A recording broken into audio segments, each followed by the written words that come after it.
এই জন্যই আমাদের তারাপীঠে ফিরে আসা। নলহাটি যেতে গিয়েও ঘটনাচক্রে আবার তারাপীঠে উপস্থিত হওয়া। হ্যাঁ রে হ্যাঁ, মা কি তার ভক্তদের বিপদে ফেলতে পারেন?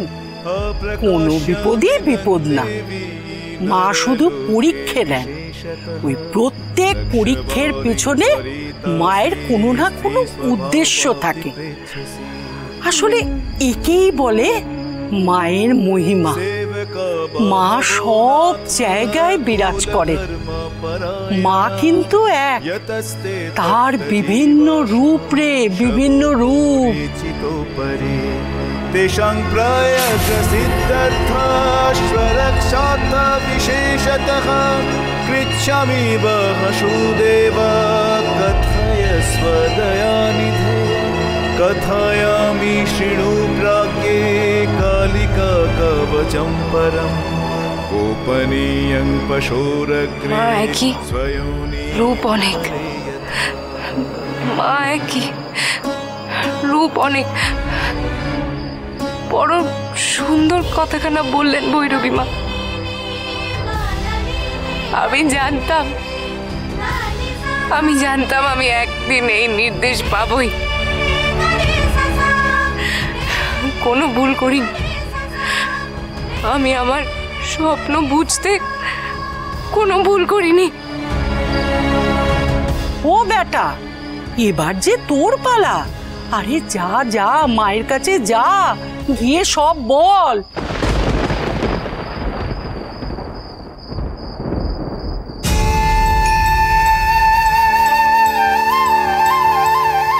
তুমি আমার কথা রেখেছো মা,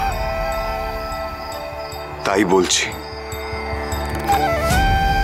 আমি নাটোরের যুবরাজ রামকান্ত মৈত্র কথা দিয়ে যাচ্ছি, আমার রাজ্যাভিষেকের পরে আমি রাজা হয়ে তোমার এই ভবানী রূপকে আমাদের নাটোরের রাজ মন্দিরে প্রতিষ্ঠা করব। সেই সিংহাসন আর খালি থাকবে না মা, তুমি বিরাজ করবে, এই আমার শপথ।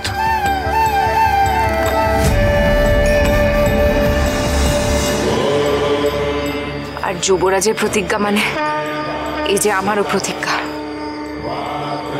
আমি কথা দিচ্ছি মা, যে সংকল্প নিয়ে ছাতিনা থেকে এসেছিলাম নাটোরে হাতে তোমার মূর্তি নিয়ে, তা পূর্ণ হবেই হবে।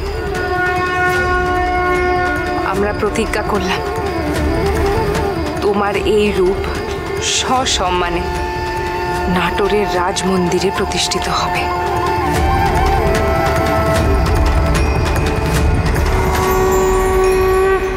রাজরাজেশ্বরী রানী ভবানী প্রতিদিন রাত 8:30টায় স্টার জলসায়।